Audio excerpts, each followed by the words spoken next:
My name is Rhea Cotton, and I'm the broker owner of Cotton Realty, which comprises of agents throughout Northern California.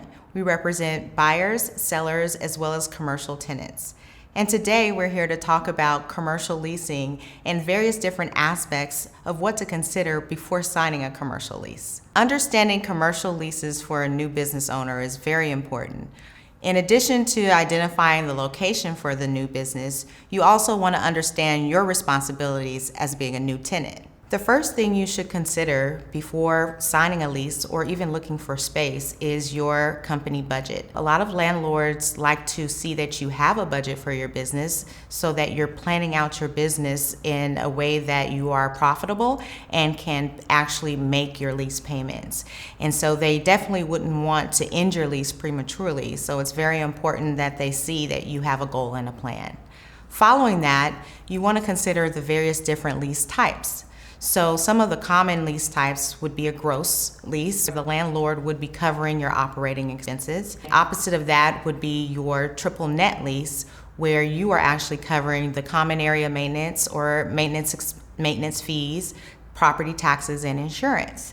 One thing that I would like to always advise in discussing common area maintenance is looking at the previous year's maintenance fees and how much they can increase year over year. In addition to that, setting some type of cap in your lease so that if your common area maintenance, which is shared maintenance for you and other tenants in the building, if it increases year over year, you're not increasing at a point where it's out of your budget and you can't afford the lease.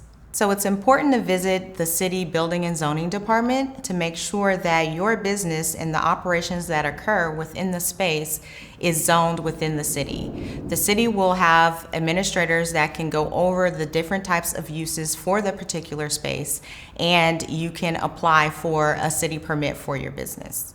As you're identifying the space that's right for you and how you'll set up your new business, it's important to look into tenant improvements. Tenant improvements can be covered by the landlord, or you can cover those improvements yourself by adding different features onto the building that you are leasing. It's also important to check with the city of which you're doing business, because they can actually have some tenant improvement programs that will assist you in renovating the space so that it is suitable for your business. As you're preparing to sign a lease, discuss with the landlord your lease time. Although you may think you may only be in the property for 3 to 5 years, there's the ability to actually complete an extension or first right of refusal. The first right of refusal will set your lease payments so that you can protect yourself against future market rates should you decide to stay in the property longer than expected. Once your lease is signed, don't forget about insurance. Although the property owner has insurance to protect the property itself, you want to make sure that you have insurance to protect the contents and products that comprise your business. So it's definitely important to speak with an insurance agent and see what options are available for you for liability insurance. So once you've identified the space that you're looking to lease, you'll be asked to fill out a credit application. And sometimes a landlord with the credit application, in addition to your deposit, will ask you for some type of collateral or personal guarantee.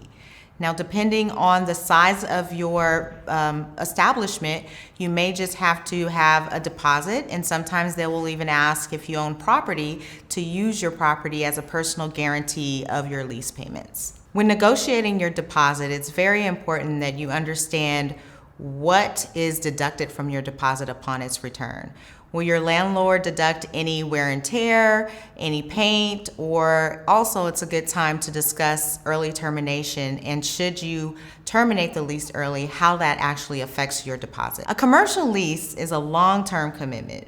So make sure you do your research and know everything that's involved in what you're signing. If you have any questions about a contract, be sure to ask your real estate professional.